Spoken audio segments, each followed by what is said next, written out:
How does someone even become a model? This is a great question. Welcome to Pose to Profit Network. This is where new models, aspiring models, experienced models alike come together and we share resources, tips, tricks, and the skills to pay the bills. You're going to get insider info from folks who have literally been doing this for a decade plus, from photographers to models to producers and beyond. You get hands-on experience not only with lessons and learning in classroom style, video course style, but you also have live Q&As where you get to ask your questions directly to these professionals to get the answers you need for your particular situation in your journey of modeling. Now, if you aren't already, come join us in the community. We're at school.com/pose to profit. That's SKOOL.com/pose to profit. This is where you get all your courses, your lessons, and your connections with everyone in the network. Before we dive into this, save yourself some time. If you're understanding this at this speed, this is about the speed I'm going to speak through the video. If this is great and you could ramp it up, go to 1.5 or 2x the speed, save yourself some time, and let's get into the good stuff right away.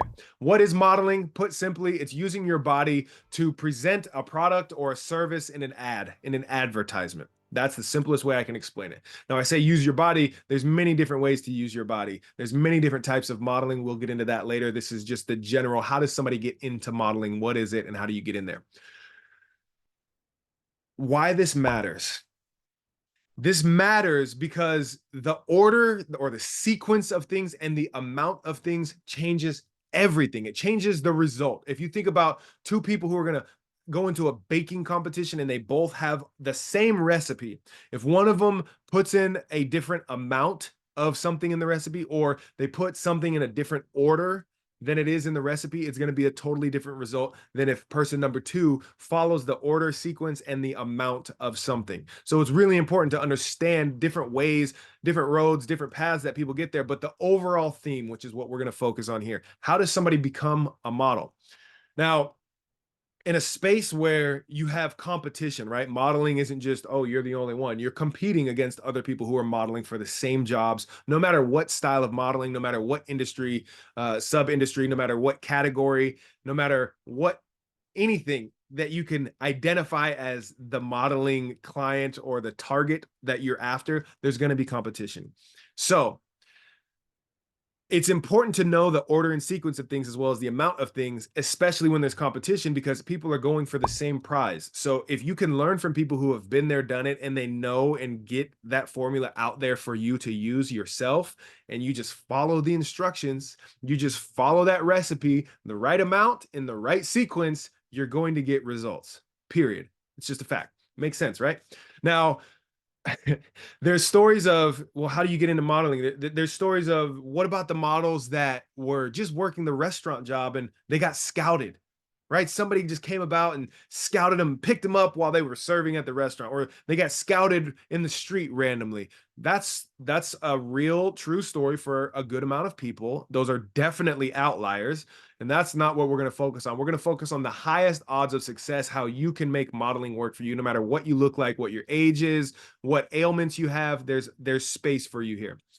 And the way that you get in is you want to boil things down. I like to do this simple version, and then we can dive into the details. You want to boil things down into something that's digestible for you. How can I get into modeling?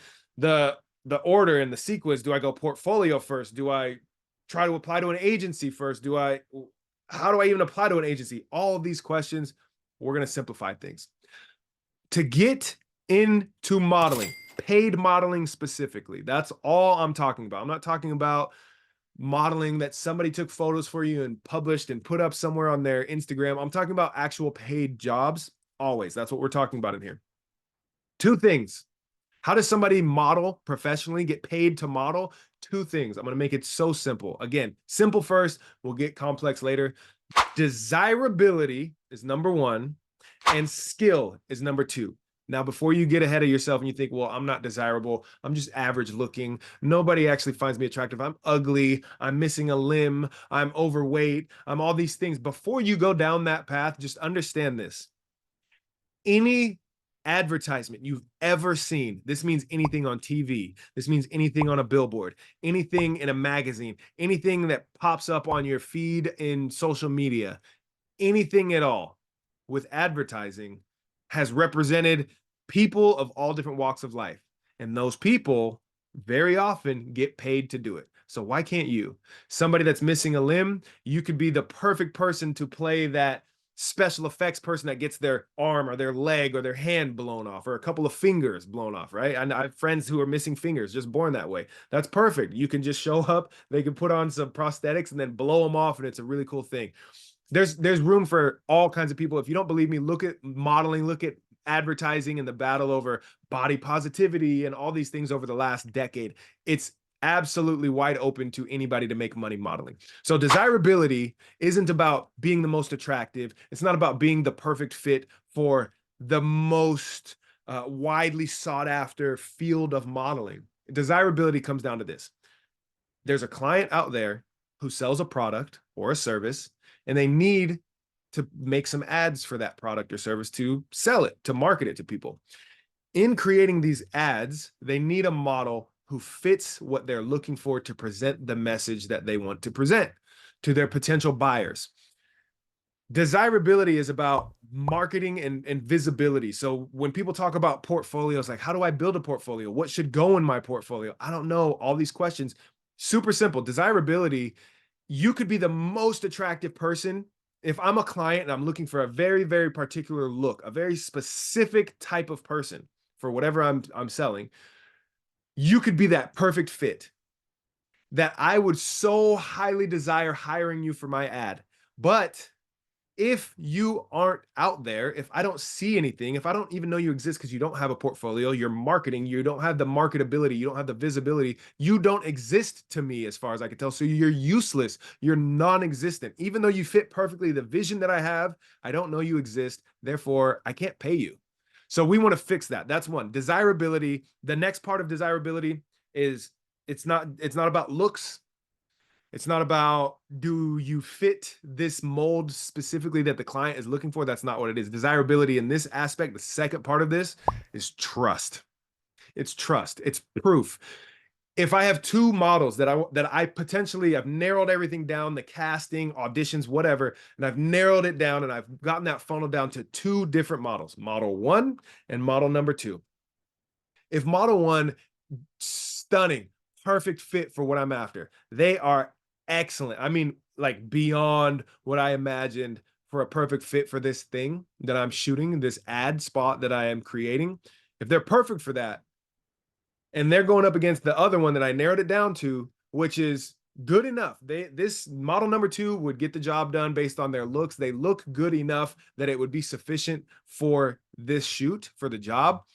If model number one that looks exquisite, perfect, everything, doesn't have proof that they can execute on the shoot, they don't have proof, they don't have the trust behind them, and model number two has a stack of evidence that they perform well, they have a portfolio that shows many different variety of their abilities, and it shows what me, the client, is after several different times and several different outfits and settings and several different shoots in their portfolio. That's a stack of evidence that I could say, I bet model number two is going to do an amazing job, and they can follow the instructions that our photographer or that the client gives to them, the redirection on what they're doing, how they're posing, what energy we want to emit for this ad.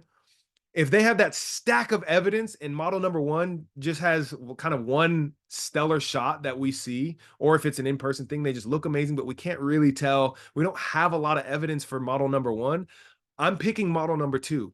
Their desirability goes way up because they have proof that they can perform on set. That's a big deal. So desirability, you have to be visible. You have to fit what a client's looking for, whatever that is. That's a wide array of things.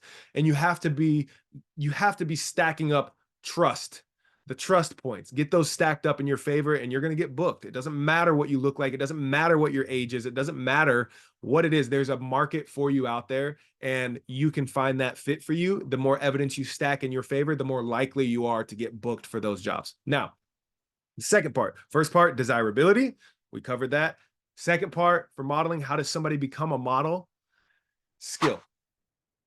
it's skill. Now, you might be thinking I'm brand new to modeling, or I haven't even started trying to model yet. How do I lean on skill if that's the other part of becoming a model? I'm I'm out of it. I'm out of the running already because I don't have any skill. I've never modeled before. How do I do this? How do I get the skill? Skill comes from just having knowledge and being able to repeat that in action, right?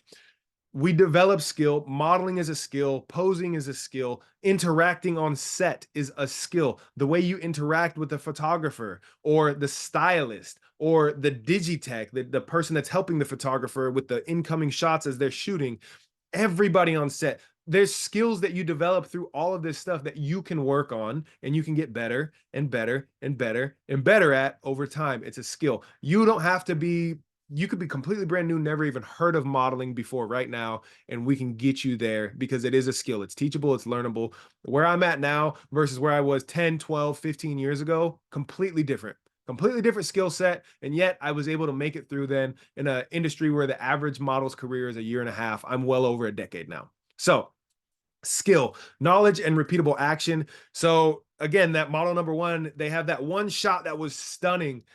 And here's a quick story.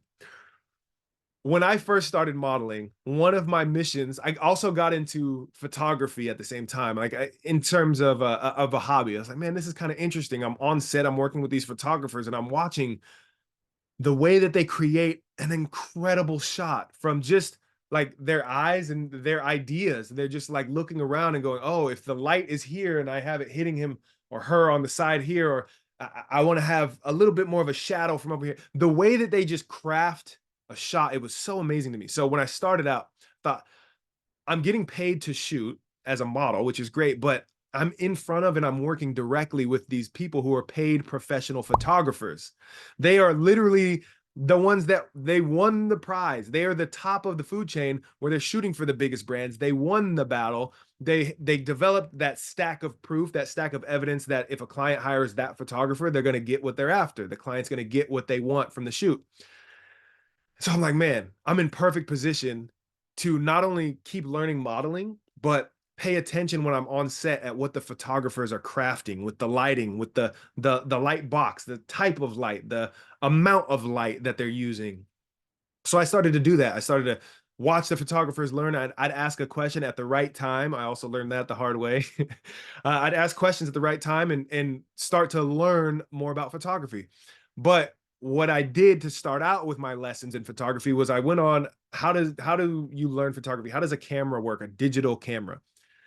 Read this article. It was pretty detailed, and I thought, oh man, this just broke it all down for me. I got it now. So I got a basic level entry digital camera, a Nikon D3300, and it allows you to shoot on like an auto mode. What, you know, a lot of cameras have that automatic focus and shutter speed. It adjusts for the lighting, the depth of field, all that. But it also has manual mode so that you can pick the shutter speed, you can pick the aperture, you know, how what the amount of light coming into the lens is, and or the sensor. And I read this article and I thought, I'm ready to rock. I went out, I started shooting, and in the article it was like, just shoot every day, just always be shooting. So I did that every day, every day. I would just go out, take pictures of dumb stuff right outside my door, go for a walk down the street, whatever. I'd shoot in the morning, I'd shoot at night, try nighttime photography. For weeks I did this, and every shot I took was trash. I never got a shot that I was like, man, that looks pretty good. Like, even for a beginner, it was just like, man, these are all trash. I had been shooting on manual settings that whole time. For weeks, I'd been shooting manual settings. And what that means is I had a wide range to mess up, to not get the settings right or even close to right. Until one day I set the setting. I was trying to get this shot, and it was kind of like a moving thing. I was like, oh man, you know, some nature, like a bird or something like that was flying by. And I was like, oh, I want to get this kind of sunset thing. And the bird flying by, I really wanted to capture this. And it was just trash. It kept showing up trash on my manual settings. Flipped it to auto, snapped the shot. I snapped a couple of them. And when I went back and looked at the shots, I was like blown away. I got the shot and it looked so good. And I was like, man, this is so cool. This is so great. And then I saw on the camera it showed the settings that I captured that shot in. It was auto mode, but on the screen when you're reviewing it, the playback of the shot, it showed the shutter speed, it showed the aperture setting. And so I'm like, light bulb moment. For weeks shooting trash, end up with this sort of accidental good shot. And then I'm like, oh, I've been going about this all wrong. I should, since I'm so new, I should just shoot auto and take in the information of the different settings that it's using based on the surroundings, the time of day, the amount of light, the depth of field, all these things. So my learning curve skyrocketed from there. I started learning so fast and taking much better shots, much better shots. Now, the reason I share this is because if I were presenting myself as a photographer, let's say I was like, oh, I'm going to start submitting for photography competitions as a nature photographer, for example, and I submit that shot that was on auto mode, it might do okay. Maybe somebody sees it and they're like, wow, that's a really good shot. And they want to talk to the photographer about how did you get it? What was the thing? What were your settings and all that stuff? And if I didn't really know how a camera worked and I didn't know the settings and I didn't put in the time to learn the skill, I'd kind of be lost and I'd feel like a fraud. I'd feel like I don't really know how to explain that moment of success. I don't know. That's like model number one who has that killer shot, that one shot when the client sees the shot, loves the shot, but they don't have a stack of proof that they can repeat that shot. Now, model number two, when they have a whole portfolio of all these things that show they have that skill set and they can repeat that skill over and over and over again, they have that, oh man, this guy knows what he's doing. It's not an accident. He's not modeling on auto mode. He's not just doing the one thing he knows how to do, that single look that he has or she has, that one outfit that she has that she looks stunning in. No, she's able to show the skill set of modeling, and it's not accident. It's not on auto mode. These are actual manual settings that they spent the time and they learned in a good process of order and sequence and amount of things. They know how this goes and they know how to work it. They can do it repeatedly. Now, under the skill category, again, you have desirability was number one. We're still under skill right now. You have to know how a photo shoot operates. You have to know the roles of the different people on set, and you have to know not only what their role is and what your role is. Obviously, you need to know your role. You need to know what's expected of you. You need to know what's expected of certain people. If I go on set and I'm getting frustrated because somebody over here isn't doing a job correctly or doing it right, if I don't know that actually this isn't even their job, I might really get upset or irritated and it might kill the whole flow of the shoot, whatever it is. The same is true with me as a model. If I don't know what my role is in a certain part, like I don't know that when I'm posing for a photographer, when they make all these tiny adjustments of the head, the shoulders, all these things to create a nice depth of field right here and the hard focus on the face. If I don't know that I'm supposed to stay here and hold this until the photographer says, okay, relax, or okay, got it, or whatever their cue is, if I don't know that, if I don't know that's my role, I might go through all this work where they're trying to get me into a perfect position for the shot. They snap one photo and then I come out of it and it turns out that I accidentally blinked at the time of that photo. And now we have to go all the way back and reset and try to figure that out again in the position. And you might have lost it, maybe, especially if you're shooting in natural light, right? You might have lost the lighting that was perfect for that, whatever it may be.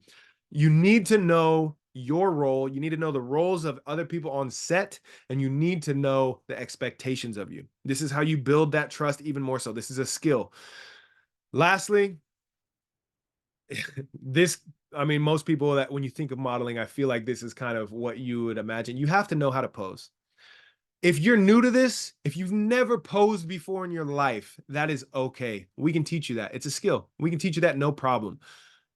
But this is a big part of modeling. You have to know how to pose. You have to figure that out along the way as you keep learning, keep getting better. I'm still to this day, I still learn from poses, not just from myself, but from other people. I watch models and I'm like, man, it's incredible what he just did. I love that. And I'm picking it apart.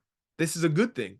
So we learn from each other. That's what's beautiful about the Pose to Profit Network, is that we all get to share the insider tips and info that has helped us get success and become successful. And it makes room for everybody to eat more, everybody to experience the joy of modeling and having that that next milestone knocked out, because maybe your milestone is, I want my first paid shoot, or maybe your milestone is, I want to have my first kind of portfolio built, my first comp card, or my first audition, my first travel shoot. Or maybe you've been modeling for a while and you go, you know what, I've kind of been at this sort of a window, like a ceiling of earnings in the year for 5 years, and I want to break that ceiling. This is how we do it. We develop these skills, and there's more to it. Obviously, I said we're going to keep this simple. There's more to it than just this, but if you just break how to become a model down into 2 simple steps, that's it. Desirability and skill. Am I somebody who a client desires to have be the model in their ad?